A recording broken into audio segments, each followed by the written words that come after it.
o Tribunal. Como o Supremo se uniu ante a ameaça autoritária. Felipe Recondo e Luiz Weber. Este é um trabalho de análise literária. Não se trata de um audiobook e nem substitui a leitura da obra no seu todo. Não reproduz também as opiniões dos autores e pode ainda conter ilações, comparações ou exemplificações para com a cultura política do dia ou eventos atuais. Felipe Recondo é jornalista. Já trabalhou na Folha de São Paulo e o Estado de São Paulo. É especializado em formações jurídicas e legislativas e dirige um site com essa finalidade, tendo também livros sobre essa temática. Luiz Weber é jornalista, advogado e especialista em direito constitucional, além de mestre em ciência política. É diretor de jornalismo do SBT na sucursal em Brasília. Também foi diretor da Época e trabalhou no Estado de São Paulo em jornais destacadamente progressistas, diga-se de passagem. E tanto por isso, é possível verificar uma tendência esquerdizante ou tentativa de jogar no time que está ganhando em muitas narrativas que eles endossam neste livro. O próprio título já dá margem do viés que eles adotaram para escrever essa obra ao sugerir que o Supremo Tribunal Federal houvera se unido para enfrentar uma ameaça autoritária que teria vindo do governo Bolsonaro. É óbvio que essa alegação é um clichê político para sinalizar o time que estão jogando, já que no ano em que escreveram o livro, 2023, o país estava numa escalada autoritária e ditatorial do STF contra o ex-presidente, e qualquer um que o apoie. E nesse ambiente, é óbvio, é um verdadeiro campo minado. E quaisquer jornalista que pisar fora da área permitida e avançar nas críticas ao Supremo Tribunal será alvejado pelos morteiros e mísseis da Suprema Corte. E conforme se vê, o ministro Careca, que age como um predador, é extremamente territorialista e vingativo. E nem Felipe ou Weber se arriscariam a se posicionar contra a ditadura de toga preta. Assim, analise e comento esse livro com essa consciência e recomendo aos amigos leitores a não apegar-se às armadilhas retóricas que os autores espalharam pelo caminho. Eles também têm medo de sofrer represálias, por isso jogam na equipe que demonstra ser o mais forte. Mas se serve de consolo, aquele que ama a sua vida, perdê-la-á. Mas aquele que a perder por amor de mim, diz o Evangelho, salvá-la-á. Nessa situação, convém amarmos a verdade e nos colocarmos ao lado da justiça e do correto, custe o que custar. Pois horrível coisa é cair nas mãos do Deus vivo, diz também o Evangelho. Nós tememos mais ser pesado na balança de Deus e achados falhos do que ser julgado e condenado por um tribunal humano corrupto e endemoniado. Mas seja como for, os autores se debruçaram sobre episódios ocorrentes no final de 2018, até o final do mandato do presidente Jair Bolsonaro na ocasião. Eles costuram os eventos dos bastidores do Poder Judiciário a partir da interação dos ministros com os demais poderes, o Congresso e as Forças Armadas principalmente. E a meu ver, no entanto, essa é a história também da decadência de uma instituição outrora respeitada no Brasil, mas que reduziu sua capacidade à medida que aumentou sua atuação mais política do que propriamente jurídica. Hoje é quase hegemônico que o brasileiro médio sente repulsa ao Supremo Tribunal e pensa as piores coisas acerca dos seus ministros, os 11 togados mais detestados da história dessa instituição. Logo na apresentação do livro, é contado que após as eleições de 2022, que deu vitória a Luiz Inácio, corrupto da Silva, Bolsonaro chamou alguns ministros do Supremo para uma reunião no Palácio Residencial. Os 4 ministros convidados consultaram a então presidente do Supremo, Rosa Weber, e essa consultou os demais ministros. Como se havia de ser, o líder verdadeiro do Supremo Tribunal foi quem decidiu o que os demais iriam fazer. O senhor Careca de Moraes, o Supremo Ditador. No final, a contraproposta foi que, se tivessem de ir, que iriam todos os 11 ministros, mas que antes o presidente teria de admitir publicamente a derrota na eleição presidencial. E tendo ocorrido assim, a reunião transcorreu de forma relativamente bem. Mas nisso tudo se desvela como foi montada posteriormente uma narrativa para incriminar Jair Bolsonaro, acusando-o de pretender ou orquestrar um golpe de Estado, pois na ocasião o próprio ministro Fachin expressou aos seus colegas de toga: o presidente havia satisfatoriamente reconhecido a derrota nas urnas, se posicionado contra os bloqueios que os caminhoneiros faziam nas estradas e autorizado o início da transição do governo. Sendo assim, houve um reconhecimento dos ministros de que a ordem constitucional seguia a normalidade, até que viram, no 8 de janeiro, uma oportunidade de mudar o discurso para relacionar o vandalismo dos indignados a um suposto grande esquema de golpe. E os próprios autores dançam esse samba cantado pelos 11 ministros, pois quem sai pro baile da Suprema Corte tem que requebrar no ritmo deles se não quiser perder as pernas. E então, Luiz e Recondo escrevem que o então presidente tinha uma agenda autoritária e um projeto de destruição institucional da corte. Eles chegam a dizer que o Supremo apenas reagiu aos ataques, até pessoais, que o presidente fizera contra a instituição. E, inclusive, Bolsonaro teria editado normas inconstitucionais que afetavam a corte e que precisavam ser confrontadas pelos super-heróis de toga. Isso nos mostra até onde pode ir o fanatismo ideológico dos autores, ou a covardia e subserviência dos capachos esquerdopatas. E se você acha que não é assim, observe que Recondo e Weber não se encabulam de repetir todos os jargões viciados que os militantes esquerdistas defecam desde que Jair Bolsonaro assumiu o mandato. Maquinário do ódio digital, negacionista, tropa golpista. E para coroar, atribuem a salvação da democracia ao papel dos ministros do STF, dizendo que os superministros foram a resistência e formaram uma inédita unidade do tribunal. Sinceramente, é tanta bajulação forçada ou apaixonada, sei lá, que não duvido que os autores estivessem tendo múltiplos orgasmos ao escrever essas declarações de amor ao STF. Será que eles têm um preferido? Será que chegam a sonhar com algum deles? O cabeça de ovo Goro deve despertar alguma fantasia nele, será que não?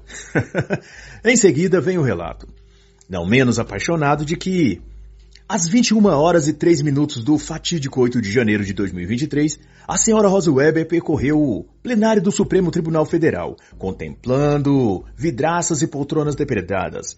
Como quem está a falar de uma heroína das revistas em quadrinhos, Recondo e Weber descrevem desde os sapatos molhados da ministra até o lenço que ela trazia em volta do seu pescoço. E com palavras bajuladoras enfeitam a cena dizendo que a senhora ministra manteve o corpo aprumado ante a sua poltrona destruída, e com a bravura de uma super-heroína da Marvel, ela teria dito ao seu assessor: "Eu vou reconstruir tudo." Poderia ser um trecho de filme de Hollywood, mas o nível da atriz deixa muito a desejar. E segundo Luiz e Felipe Recondo, depois de mandar seu vassalo tirar fotos dela no meio das coisas quebradas, ela chorou. Mas, porém, essa era apenas uma peça do teatro mal feito. O enredo completo viria depois, quando jornalistas militantes da esquerda caviar, como Felipe e Recondo e Luiz Weber, usariam toda a criatividade circense para fantasiar uma fábula digna de um seriado de quinta categoria padrão Netflix. E tal foi assim que os autores não economizaram na mentira e defecam a mesma diarreia verbal que tanto a grande mídia despejou sobre a opinião pública desde os ocorridos, de que durante os 4 anos de governo Bolsonaro ele atacou covardemente o STF. Isso para justificar a falácia jornalística de que Bolsonaro já arquitetava um golpe desde o primeiro ano do seu mandato. E no seu conto mitológico, os autores tiram de seu chapéu de alumínio os truques verbais emotivos para manipular o leitor, narrando cenas do 8 de janeiro como se estivesse acontecendo uma cena de guerra, com mísseis voando e atingindo os bravos soldados do STF que resistiam como heróis da pátria ao exército golpista de Bolsonaro. 01, que merda! Perdemos o SED! Só tá nós combatendo, véi! Esse é um trecho da Meia dúzia de guardas falando ao rádio, fingindo que estavam lutando contra a derrubada da democracia no dia 8 de janeiro. Mas como não somos cegos, todos vimos as imagens reais do 8/1 e claramente as tropas e guardas da segurança foram parte removidas, parte ordenadas a facilitar a entrada dos manifestantes e outra parte até tirando selfie, compartilhando água mineral com os manifestantes. E muitas dessas imagens foram posteriormente apagadas ou negadas pelo então ministro da Justiça, Flávio Dino, agora também ministro do STF, premiado com o cargo por seu excelente desempenho em atuar como vilão do país. A tropa de defesa do STF resistia sem apoio depois que a tênue linha da Polícia Militar do Distrito Federal deixou de funcionar como barreira aos golpistas. Segue também essa descrição que poderia servir de currículo para emprego em Hollywood como roteirista de filme de ficção. Preparados para o combate, havia golpistas munidos de lenços com vinagre para neutralizar o efeito do gás lacrimogênio e caixas de leite Tetra Pak para atenuar a ação do gás pimenta. Bolinhas de gude eram disparadas contra os seguranças. Os autores descrevem essas cenas como quem está contando um trecho da batalha das Termópilas dos 300 espartanos contra os milhares de persas. Só que na mente deles, os malvados persas são os bolsonaristas atiradores de bolas de gude e os heróicos espartanos são os cerca de 60 servidores da guarda do Tribunal Federal. E essa ladainha segue por pelo menos mais 10 páginas. Se o objetivo fosse escrever uma novela da Rede Globo, os autores teriam passado no teste, pois o talento para a dramaturgia sobressaía a cada parágrafo de sua metáfora jornalística. Entre os presos, contam eles ao narrar a parte em que a polícia começa a retomar o controle do lugar, havia 3 vigilantes terceirizados do próprio Supremo. Um deles tinha deixado o plantão às 7 da manhã daquele domingo. A rigorosa fiscalização da vida pregressa e os testes psicotécnicos pelos quais passaram não foram capazes de detectar o bolsonarismo e o golpismo camuflados em camadas profundas. Esse é o nível da piada, acredite se quiser. Se não seguirem a carreira de roteirista de ficção, Recondo e Weber podem se lançar no stand-up comedy, contando falácias para as pessoas rirem, pois até aqui é o que sobra nas coisas que eles escrevem. Bolsonaro era o presidente da República que, desde a promulgação da Constituição de 1988, com mais violência atacara o Supremo e os seus ministros. E assim, esse é o tom que os autores dão a tudo o que se refere a Bolsonaro, na mesma medida e proporção que puxa o saco dos ministros e ejacula precocemente só de citar o nome de alguns deles, ao que parece. E se te parece exagero, olha isso, o que dizem. Toffoli é um produto com denominação de origem. Ilustra à perfeição o sistema político de Brasília. Tem boa conversa e talento para aglutinar deputados, senadores, ministros, advogados. Eu até começo a pensar que os autores dormem com a foto dos ministros do Supremo debaixo do travesseiro, para ver se tem a sorte de sonhar com eles.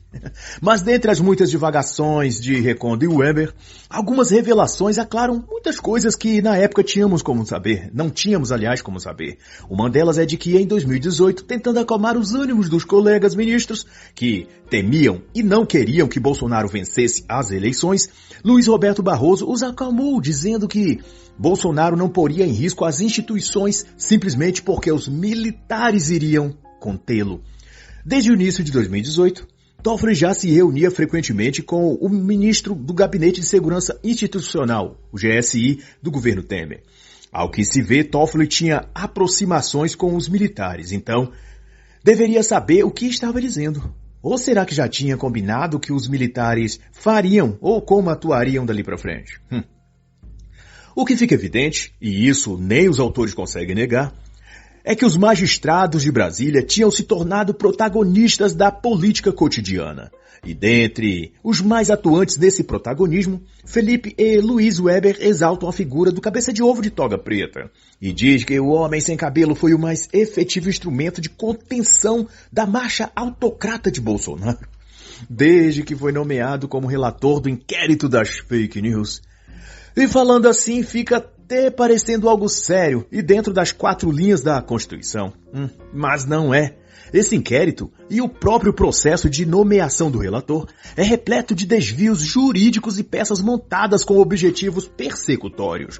Toda a base dele é ilegal e por isso foi apelidada até por outro ministro de inquérito do fim do mundo. Dentre as muitas ilegalidades está o fato de que a própria vítima é quem atuou como juiz, acusador e investigador. E que inicialmente não teve o aval nem da Procuradoria-Geral da República, que não viu indícios de crimes nas condutas dos acusados, mas apenas a emissão de opiniões legalmente garantidas pela Lei da Liberdade de Expressão. Mas, para não estender demais, deixo a indicação do livro que trata especificamente desse inquérito. Inquérito do Fim do Mundo, Apagar das Luzes do Direito Brasileiro, organizada pela senhora Cláudia Piovesan. E no mesmo lastro indico também as obras Suprema Desordem, Juristocracia e Estado de Exceção no Brasil e Sereis como Deuses, o STF e a Subversão da Justiça, ambos também organizados por ela. E o que mais é evidenciado em quaisquer dos 3 livros é exatamente o que Recondo e Weber celebram aqui como algo bom para o país. O fato de um tribunal de ministros com atribuições jurídicas virarem atores políticos, metendo-se nas decisões e dia a dia do Legislativo e do Executivo de Brasília, como se esses 2 outros poderes constitucionais fossem subordinados ao STF. O Supremo não estava mais só na pretensão de moderar os conflitos políticos, contam os autores achando tudo isso muito lindo. Se preciso fosse, julgariam reduzir as tensões políticas também fora do tribunal, embora não fosse o mais recomendado do ponto de vista técnico. Em palavras fora do juridiquês, isso quer dizer que o STF estava se posicionando como um poder político, mesmo sem terem sido eleitos representativamente pelo povo, como os membros do Legislativo e do Executivo são. Isso é um puxar de tapete no povo brasileiro que elegeu senadores e deputados e também o presidente da República para ver seus anseios serem instituídos. E agora, uma terceira força, o jurídico, vem e toma a frente das decisões políticas do país. E ainda chama a si mesmo de poder moderador ou de editores dos rumos do país, como um deles chegou a declarar. Todavia, o que está escancarado é que o Supremo Tribunal fez de si mesmo o árbitro e porta-voz da moralidade do país. E vê o seu papel como condutor dos destinos da nação, a mão invisível que puxa o gado no cabestro. E não bastasse todas essas manobras, Toffoli também consolidou sua aproximação política com os militares, colocando um militar da mais alta patente para compor seu gabinete de assessores. O general de exército exerceria a função de assessor especial no Supremo. O nome, é claro, teria vindo da indicação de seu Alexandre de Moraes. O general era amigo de Moraes desde a época em que havia presidido a Autoridade Pública Olímpica em 2016. Mas se juntarmos as peças, ver-se-á que o jogo de articulação não se dá ao acaso. Tudo tem um fio de meada que atende a algum esquema e interesse. O então general, consagrado como assessor do ministro Toffoli, na ocasião, presidente do STF, além de amigo de Moraes, tinha relações estreitas com vários generais, de quem foi professor que cercavam Bolsonaro. Ou seja, o assessor do ministro tinha livre trânsito e poderia saber de antemão os bastidores do entorno do presidente da República, através do contato dele com a cúpula de confiança de Bolsonaro, formada por generais amigos e ex-alunos do general assessor do ministro Toffoli. E no fim das contas, o Supremo crescia como uma serpente oportunista. Articulava-se para dominar a burocracia estatal e ter influência e capital político entre os ministérios do governo, entre as missões diplomáticas e entre os militares. Queria se posicionar como dono do poder, era isso. E nessa mesma tratativa, foi que o decano Celso de Mello quis trazer um ex-oficial da Força Aérea e ex-instrutor do BOPE, e então servidor do Tribunal Regional do Trabalho em São Paulo, para que ele atuasse no STF em Brasília. Mas são tantas meias-verdades e velhas mentiras, para citar a obra de Anatoly Golitsyn, que é difícil até listar todas elas. Os autores aqui prestam um serviço de vassalagem tão grande e descarado ao STF, que desconfio que no período que escreveram esse livro não se usou mais o serviço de limpeza e faxina no Supremo Tribunal. Eram os próprios Felipe Recondo e Luiz Weber quem limpava e encerava o chão sujo da sala dos ministros. Vou preferir chamá-los de Vassoura Recondo e Luiz Rodo, pois não param de ficar escondendo o lixo ideológico dos Supremos Ministros. Eles têm a coragem até de dizer que Bolsonaro estava sempre atacando o judiciário e ameaçando romper a democracia. E o lindo e puro STF estava sempre ali tentando reconciliar. Até mesmo a decisão do ministro Marco Aurélio, em dezembro de 2018, de pôr em liberdade todos os presos sem sentença transitada em julgado, que beneficiou diretamente Lula, até isso os autores remediam, defendendo que nada tinha de ataque ou retaliação ao governo eleito, mas era apenas um capricho jurídico isolado do STF. Segundo os autores, a decisão judicial em nada afetava o governo ou o prejudicava, mas Bolsonaro tomou aquilo como pessoal e iniciou dali um projeto de vingança e perseguição ao STF. Ah, sim, é claro. É todo mundo tão bonzinho e bem intencionado. Apenas o Bolsonaro é malvadão. Um opressor, perseguidor e muito mal mesmo. Felipe e Luiz ainda descrevem algo muito significativo, embora eles o façam sob aplausos, considerando uma jogada de mestre no xadrez entre STF e Bolsonaro. No caso, era o ano de 2020 e Moraes tinha dado curso à ferrenha perseguição a Bolsonaro e à sua família. Em maio daquele ano já tinha sido determinado 27 mandatos de busca e apreensão, inclusive contra Luciano Hang e Alan dos Santos, fundador do portal Terça Livre. Bolsonaro visitou então o ministro Dias Toffoli, pois tinha sido ele quem, com uma canetada, havia instaurado o assim chamado inquérito das fake news, que se juntou ao do gabinete do ódio e mais tarde se incrementaria, na verdade, ao inquérito dos atos antidemocráticos e viraria essa hidra jurídica de muitas cabeças. O presidente desabafou a Toffoli dizendo: "Estou preocupado com os meninos", se referindo a seus filhos, que também eram alvo das buscas e apreensões da PF de estimação de Alexandre de Moraes. No que descrevem os autores, naquele instante Toffoli sentiu que Bolsonaro estava com medo e que essa era a moeda que poderiam usar para lidar com ele, deixá-lo sempre acuado, com medo de medidas jurídicas contra sua família. E então, Toffoli ligou para o ministro Moraes e delegou a ele o comando do inquérito que aterrorizava a família e apoiadores de Bolsonaro.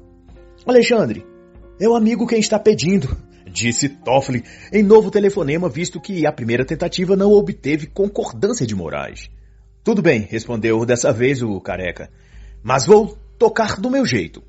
E assim foi criada a arma que conteria Bolsonaro, escrevem regozijando-se os autores, mas que querem dizer é que a arma para destruir e não para conter Bolsonaro. É disso que se trata. Vale lembrar aqui que esses mesmos ministros, endeusados pelos autores, são os que receberam cachês exorbitantes para ministrar palestras, algumas em ambientes petistas e alguns outros aparentes atos suspeitos de favorecimento político nos julgamentos da Suprema Corte e por aí. Ninguém nessa trama está isento de erros e culpas. Só na cabeça lavada de Recondo e Weber é que o Tribunal Federal é composto de semideuses do Olimpo. Basta observar quantos investigados ou sentenciados pela Lava Jato foram beneficiados por intermédio de manobras jurídicas do STF. Tudo isso teria sido por acaso? Meros fatos da normalidade jurídica.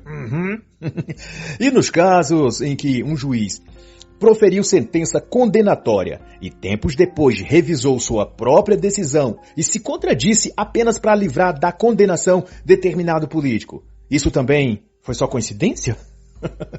E esses casos aqui também não contam?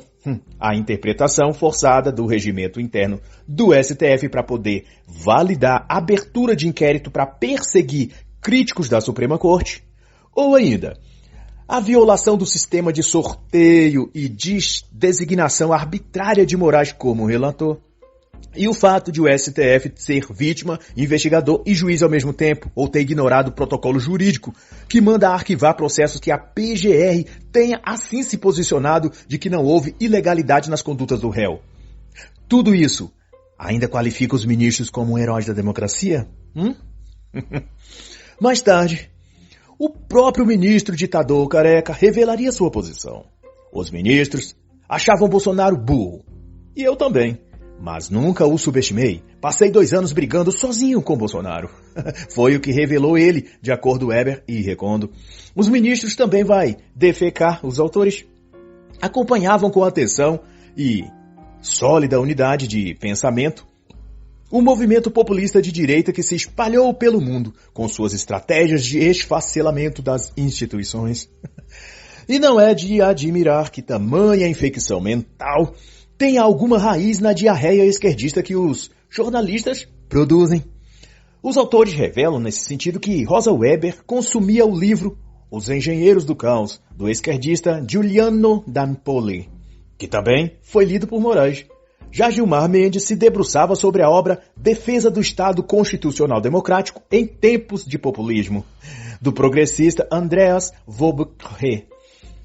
E, para piorar ainda mais, o ditador-chefe do Supremo ainda se dispôs a ler A Máquina do Ódio, de ninguém mais, ninguém menos do que a ultrapetista Patrícia Campos de Mello. Eca!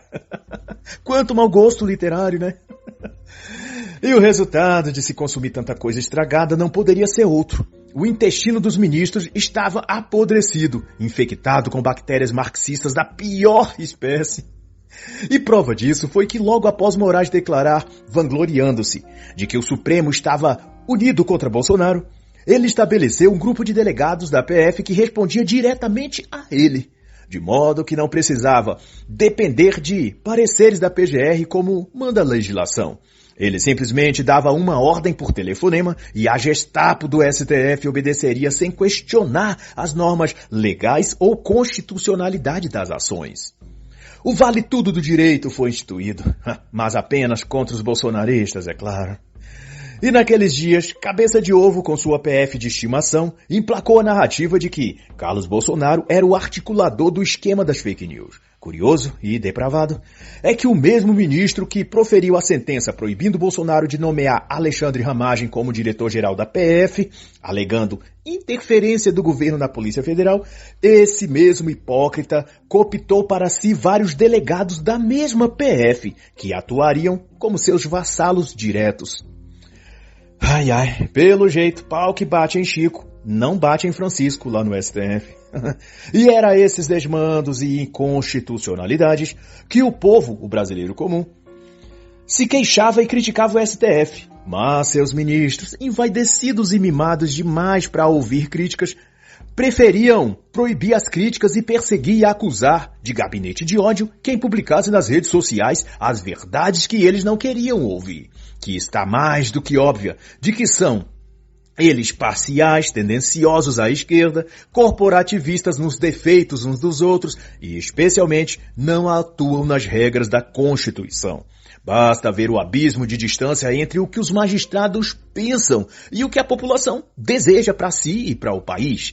Os Supremos Ministros querem tudo que o povo brasileiro não quer. Regalia para bandidos, assassinato de bebês no ventre da mãe, liberação das drogas, impunidade para político corrupto. Todas essas pautas, os ministros votam pelo cabestro da ONU, seguindo a tendência globalista, enquanto a sociedade pensa exatamente o oposto. Assim não há como as pessoas gostar ou aprovar essas caricaturas de juízes.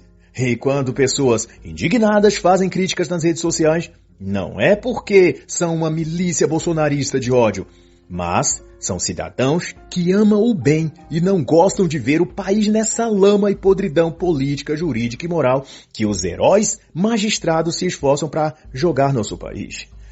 Rosa Weber, por exemplo, derrubou a MP que dava liberdade de expressão nas redes sociais aos brasileiros. Carmen Lúcia, no mesmo timbre, declarou que liberdade não significa direito de ser criminoso.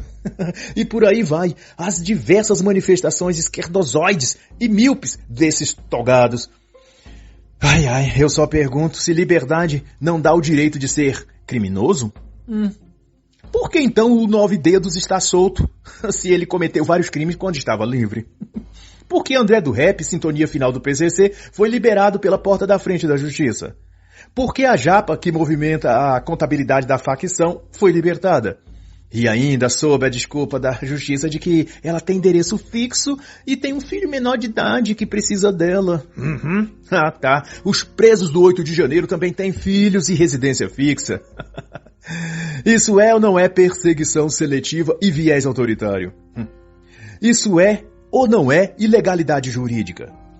Independente do que Recondo e Weber despistam aqui. Eles jogam flores no túmulo dos brasileiros, cultivando o mal porque também são do maligno. E as trevas se unem com trevas, né? Tudo natural nesse sentido. E eles, Recondo e Weber, descrevem então uma sessão urgente no plenário do tribunal em que Fuchs lê uma nota em nome da instituição. Nessa ele diz que a crítica institucional não se confunde com narrativas de descredibilização do Supremo Tribunal e de seus membros, etc, etc.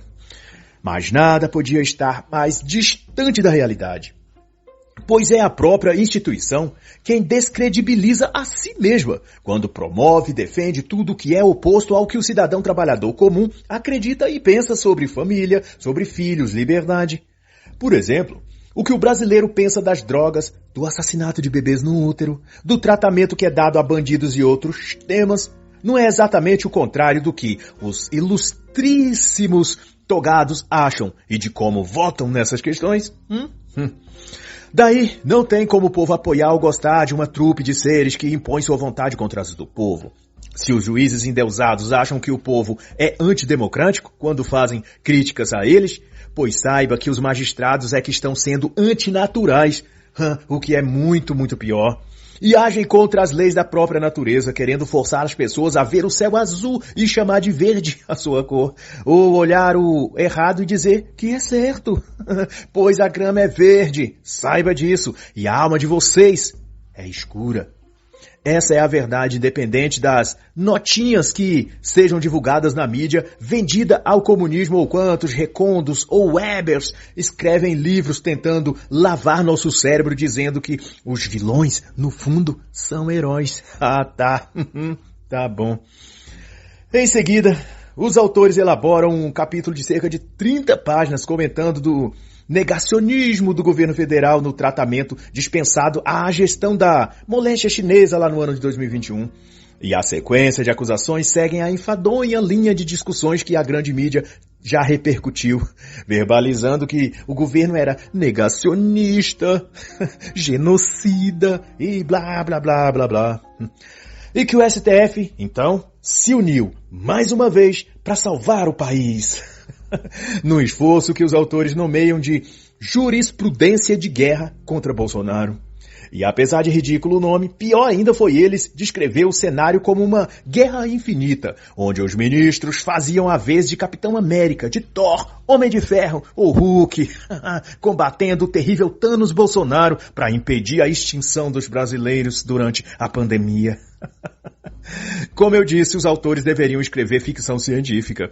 Eles têm talento para inventar histórias e, a julgar pelo que vemos, há muitos nas redações de jornais, na TV Globo, nas universidades e no meio artístico que dariam audiência a um filme criativo assim, principalmente se estrelado na Globoplay e financiado com a Lei Rouanet. Pois esses são os imbecis coletivos consumidores de mentiras e, como já estão acostumados a ingerir fezes ideológicas de seus professores ou influencers de YouTube, que imitam foca por aí, irão degustar com muito prazer e satisfação mais algumas quilogramas de coisa inútil. E falando em coisa inútil, Weber e Recondo capitulam acerca da constante ameaça de risco à vida que as supremas divindades correm. E para provar essa tese, eles elencam alguns casos. Houve um, por exemplo, que os seguranças detectaram algo suspeito no embrulho endereçado a um dos ministros. Eles examinaram com cuidado pelo detector de raio-x e lhes pareceu um objeto muito suspeito. Ao abrir o artefato, olha só, se tratava de um bicho de pelúcia, contendo dentro fezes de animal. E embora não tenha pelo visto nenhum caso de fato alarmante, além de memes e pegadinhas, os autores ressaltam a importância da segurança dos excelentíssimos ministros e alertam que durante o governo Bolsonaro essa segurança precisou até ser redobrada, pois o Thanos brasileiro estava aliciando um exército armado com memes e piadas, dispostos a atacar a vaidade dos ministros, postando no Twitter ou Instagram sátiras e caricaturas dessas santidades de Brasília. Mas curioso que o verdadeiro ataque ameaça a vida de alguém foi o que recebeu o, na época, candidato à presidência, Jair Bolsonaro, quando foi esfaqueado pelo esquerdista Adélio. A coisa toda foi minimizada e tão logo acabou o mandato de Bolsonaro, retirou-se a segurança especial dele e passou-se a falar em possível soltura do criminoso Adélio. Ao mesmo tempo que os super-heróis de toga reforçavam a própria segurança deles, designando Fux como orquestrador do aparato de segurança no tribunal, que logo contratou um ex-instrutor do BOP da Força Aérea para elaborar e implantar um conjunto de ações coordenadas na defesa do STF. A ameaça virtual dos memes e carochinhas, pelo visto, era mais letal do que a tentativa concreta de assassinar um candidato à presidência. Formou-se no tribunal, então, um núcleo de inteligência com um perito da PF, mestre em cibersegurança, mineração de dados e análise de comportamentos suspeitos, além de um profissional formado na Europa em operações de inteligência e contra-inteligência. Conta-nos isso também os autores achando tudo lindo e normal. E apesar de, é claro, defenderem essa tese, na prática, pouco serviu de ameaças ou riscos concretos, ou melhor, pouco se viu de ameaças ou riscos concretos contra a vida dos ministros. O problema é que, quando se fantasia ou se interpreta um personagem por tempo demais, acaba se aderindo à ficção, como se fosse ela a realidade, e passa-se a sentir o medo real e a acreditar que as ameaças imaginárias elas sejam verdadeiras. É um nível de psicose que só a psiquiatria pode tratar, fica a dica. São tão bobos e infantis as narrativas que a imprensa ou os próprios Recon de Weber fazem, que a impressão que se tem é de que tudo passa a ser uma descrição de um filme, tipo assim, Vingadores da Marvel, ou quem sabe a Guerra de Troia, ou a Guerra nas Estrelas, ou algo nesse nível. Vede que um episódio é contado em que, na ocasião, o presidente do STF, Fux, tinha um compromisso público numa cidade do interior. A tal inteligência e contra-inteligência cibernética do tribunal detectou que, naquela cidade, havia empresários apoiadores de Bolsonaro. E devido às constantes críticas nas redes sociais contra os ministros, foi feita a ilação de que tais empresários poderiam financiar um ou mais desses fabricantes de memes na internet para dar cabo da vida do ministro. E assim foi então recomendado que se cancelasse a agenda. Ora, foi feita uma ameaça direta e concreta? Não. Esses empresários bolsonaristas tinham passagem ou algo que os incriminasse? Também não. As pessoas que fizeram memes tinham CPF e endereço e como serem rastreadas? Sim, tinham. Então, por que não foram detidas e a ameaça neutralizada? A resposta é simples, amigo leitor. É porque não havia ameaça alguma. Eram pura interpretação a partir de sátiras feitas no Twitter. O enorme aparato de segurança e de gasto do dinheiro público se justificava apenas em uma equipe especializada em fiscalizar memes na internet. Ai. A grande questão é que alguns dos ministros sofrem de complexo de deuses e ficam horrorizados se alguém na rua os reconhece e, ao invés de se curvar e saudá-los com devoção, prefere xingá-los. Eles não entendem como um simples mortal não ajoelhou-se para beijar os pés dessas divindades do Supremo. Esquecem que são também humanos e que quando atuam como agentes políticos, legislando e fazendo articulações sorrateiras e por trás dos bastidores, como costumam fazer os deputados e senadores, logo o povo passa a tratá-los como tratam qualquer vereador, prefeito ou político pilantra que conhecem. Ou seja, xingam e fazem passar vergonha em público. É a arma que os brasileiros têm. Se querem um tratamento diferente, esses ministros precisam parar de se comportar como políticos e agirem como doutores da lei e defensores da Constituição. Simples assim. Mas nesse tópico ainda, outro relato de ameaça, entre aspas, à segurança de um ministro foi que Lewandowski foi ao shopping comprar um presente e lá foi recebido, imagine, com xingamentos por cidadãos chateados pela postura dele no julgamento do mensalão petista. Ele foi então escoltado para fora do estabelecimento sob vaias das pessoas. Mas esse episódio é descrito como se o ministro tivesse sofrido um grave atentado contra sua vida e etc. Puro blá blá blá e narrativa. O que se acentua é que o grande entrave é que o STF é contra as pautas de direita que eles chamam de liberais. E daí, qualquer governo que não for de esquerda encontrará um obstáculo no Supremo Tribunal contra sua agenda de governo. Rosa Weber, Lewandowski e Fachin, por exemplo, são os maiores opositores a uma economia livre e aberta, o que faz com que os anseios do povo ao eleger um presidente que não seja comunista não encontre guarita nos coraçõezinhos dos ministros, e com isso o país fica sempre à deriva, emperrado, afogando-se, com a mão progressista do STF sempre puxando o freio para brecar o desenvolvimento nacional. E quanto à questão das fake news, que até motivou uma ação jurídica, um inquérito ainda em aberto e que por ele já se prendeu e puniu vários indivíduos ligados a Bolsonaro, a maioria das falas e posts na internet, acusadas de crime de ódio e notícia falsa, são na verdade afirmações que pessoas e políticos da direita fazem do tipo que acusa a esquerda de promoverem doutrinação nas escolas e universidades. E quanto a isso, ministros como Barroso estão sempre atentos para punir os bolsonaristas, que, por acaso, falarem que escolas e universidades federais são antros de marxistas adoradores de Che Guevara. Nos dizeres dos ministros e também dos autores aqui, que deixam claro sua posição a respeito disso tudo, isso é fake news, jamais acontece isso. As escolas são puras, os professores são isentos e as faculdades federais são centros do saber científico, sem quaisquer influência política e ideológica. Mas, mais uma vez, trata-se de forçar nossa mente a negar o que nossos olhos veem. Basta uma passagem pelo tema na internet e veremos vários, centenas até de vídeos gravados por alunos dentro das salas de aula, recebendo doutrinação esquerdista de algum professor, xingamentos a Bolsonaro, culpando inclusive pela morte da senhora Marielle Franco, que em 2024 inclusive constatou-se que o mandante do crime foi um militante da esquerda, tá? Do alto escalão da polícia e com ramificações políticas também.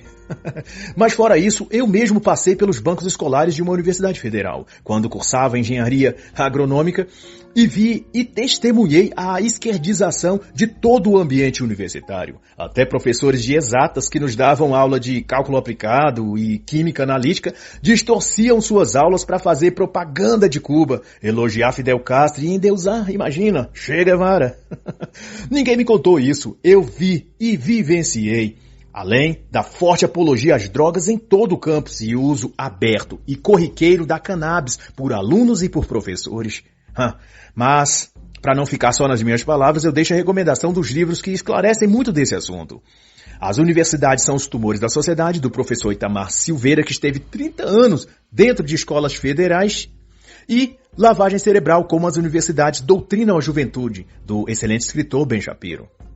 E tanto mais Recondo e Weber exaltam mais uma vez a atuação do STF, agora no caso em que julgou a alegada existência de dossiês do governo Bolsonaro contra servidores públicos federais e estaduais, e até professores, tá? No julgamento, os autores parabenizam o desempenho da senhora Carmen Lúcia e Rosa Weber, mas não apenas porque se posicionaram contra o governo, pois isso já era praxe dos ministros, mas por causa dos discursos lacradores que cada uma fez no plenário. A inclinação à vaidade e à sinalização de virtude não é algo incomum na Suprema Corte, mas os autores dão destaque à verborragia dessas ministras apenas porque, em tempos de perseguição, eles querem demonstrar que estão ao lado dos perseguidores e não dos perseguidos. Eles só querem tirar o deles da reta, isso. E nesse teatrinho se junta aos que batem em Bolsonaro porque bater em cachorro morto é muito fácil. Bolsonaro já é avacalhado, caluniado e processado por toda a esquerda, em todos os setores, por todos os motivos. Até por passar perto de uma baleia. Então ficar contra ele é a postura mais fácil e segura, apesar de ser a mais covarde que se pode ter, né? Mas isso não é problema nenhum para os esquerdistas, pois a conduta moral não é algo que eles prezam muito. Mas seja como for, as palavras de destaque da ministra Rosa Weber foram uma citação da escritora Hannah Arendt, dizendo que o poder arbitrário, sem o freio das leis, exercido no interesse do governante contra os interesses dos governados, traduzem as marcas da tirania. É claro que o texto é excepcional, Porém, parece mais um autorretrato da própria corte. A ministra quis atribuir a Bolsonaro a acusação de tirano e arbitrário, mas acabou estampando a própria face da Suprema Corte. Pois quem, atualmente, exerce um poder arbitrário e sem o freio das leis é o próprio STF, que abre inquérito de ofício, atropela os ritos jurídicos e ignora a PGR, ou às vezes o colegiado de ministros tomando decisões monocráticas e prendendo, bloqueando contas e tudo mais de cidadãos sem foro privilegiado e sem acusação formal pelo Ministério Público. Essas cambalhotas jurídicas todas não se parecem com marcas registradas da tirania? Mas, já que a turma do STF gosta de citar frases, eu vou também citar uma em homenagem a eles, dita pelo saudoso Rui Barbosa. A pior ditadura é a do Poder Judiciário. Contra ela, não há a quem recorrer. Mas então, assim segue toda a extensão do livro de propaganda antibolsonarista que Felipe Recondo e Luiz Weber escreveram, que é este aqui. O texto é um escorregadio aglomerado de cacoetes verbais ideológicos. Devotados a bajular e a beijar os pés dos ministros do STF e a ofender conservadores e pessoas da direita. O compromisso claro e inequívoco é reforçar o coro de xingamentos contra Bolsonaro e fazer um alarido acusatório a partir de tudo que a velha e podre imprensa já falaram, já acusaram e já mentiram sobre o governo Bolsonaro. A meu ver, é uma peça de ficção, algo no nível juvenil da série de livros Harry Potter. Mas com a diferença de que ao menos com Harry Potter, o bruxinho amigo, ainda se vê uns animaizinhos engraçadinhos e simpáticos que ajudam o herói e dão até uma leveza à trama. Enquanto que aqui, na ficção de Recondo e Weber, os animais que aparecem são todos desprezíveis. Hienas de toga preta, raposas velhas da política, chacais de farda verde-oliva e uma trupe de macacos de circo, imitando e repetindo tudo o que lhes dizem para fazer. E assim está escrito. Se o mundo vos odeia, sabei que primeiro do que a vós, me odiou a mim. Se vós fosseis do mundo, o mundo vos amaria. Mas como não sois do mundo, por isso o mundo vos odeia. João 15, 18 a 19. E assim encerra a análise da obra O Tribunal. Como o Supremo se uniu ante a ameaça autoritária, de Felipe Recondo e Luiz Weber.